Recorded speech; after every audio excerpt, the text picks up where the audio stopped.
Hi everyone. Welcome back to another video from Tech It's Simple. In today's episode, I'm going to be showing you how to log out of your Hodl application.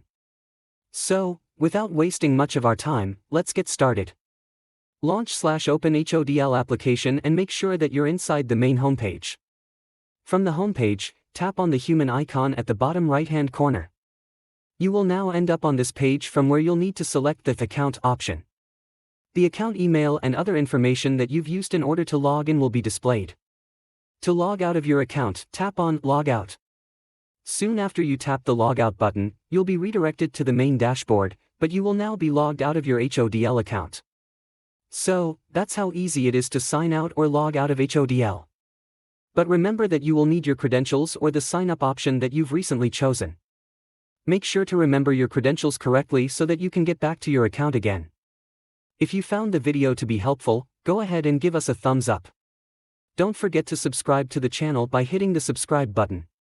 Also, press on the bell icon so that you'll never miss another upcoming upload from us.